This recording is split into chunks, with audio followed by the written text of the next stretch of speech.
Akaki'de çok ciddi ve güclü, sarsılmaz bir enerji ve bir motivasyon var idi. Ta ki paltoyu alana kadar. Paltoyu aldı, sonra herkes ona artık başka nəzərlə baktı çünkü palto doğrudan da 150 manat. Bu aynı zamanda o dövrün ne kadar çürümüş bir düşünceye sahip olduğunu gösterirdi. İnsanları ancak paltosuna göre tanıyırdılar. Ve ondan sonra aynı zamanda paltonun uğurlanması da yine o dövrün başka bir problemini göz önüne sermiş oldu. İnsanlar o kadar simasızlaşıp, o kadar heysiyatlarını yitirdiler ki sadece bir paltoya giyinilmiş bir paltoya göre belə yani onlar tamak sağladılar. Üçüncü mesele hemin dövrdə bürokratiyanın çökmüş olması, hüquq mühafizə orqanlarının əslində insanları sındırmaqla məşğul olduğunu, heç bir ədalət prinsipinə riayət olunmadığını göstərir. Və Akakinin ölümü əslində Akaki acılıqdan ya da soğuktan ölmədi. O qahrından öldü. Və bu da həmin dövrün ona yaşatdıqlarından idi. Başqa da çarə görmədi. Gogol'un Şinel əsərinin çapını dəstəkləməsinə kömək edərdinizmi? Səbəb? Bəli, dəstəkləyərdim. Səbəb də odur ki, əslində çox öyrədici mənası var. Hər dövrə görə o əsərin müasirliyi var. Yəni, hər dövrdə aktual sayılacaq bir əsərdir.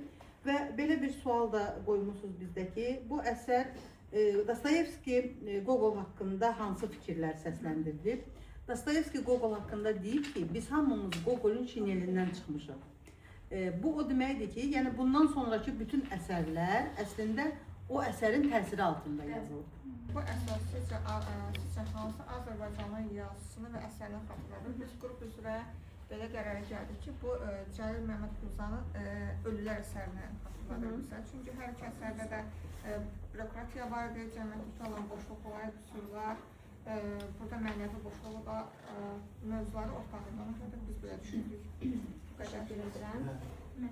Bəli, siz demişsiniz ki, bir psixoloqsuz və yanınıza Akaki personajının da biri gəlir və obrazın bu cür davranmasında hansı travmalar dayanır.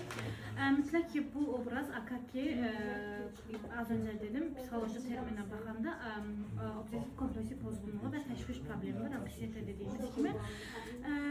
Obrazın belə davranması əslində uşaqlıq travmalarından əlaqədardır. Ana, atası alın, valideynlər tərəfindən böyüdülməyən uşaqların sırtında belə bir problem yaranır. Mənim ətrafımda da var, xüsusən də atam.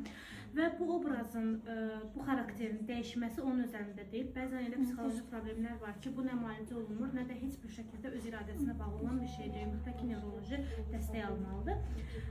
Məsləhətim də olardı ki, yəni dəstək alsın belə insanlar, psixoloji, nevroloji müalicələr, terapiyalar falan ki, o da müəyyən dərəcədə təsir edir məncə, o qədər böyük ciddi kömək yoxdur.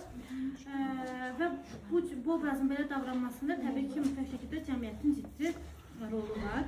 Bəli, buyurun Qamal. Və ailənin, ən önəmli ailənin. Ana hər şeyin adını atadan başlayır.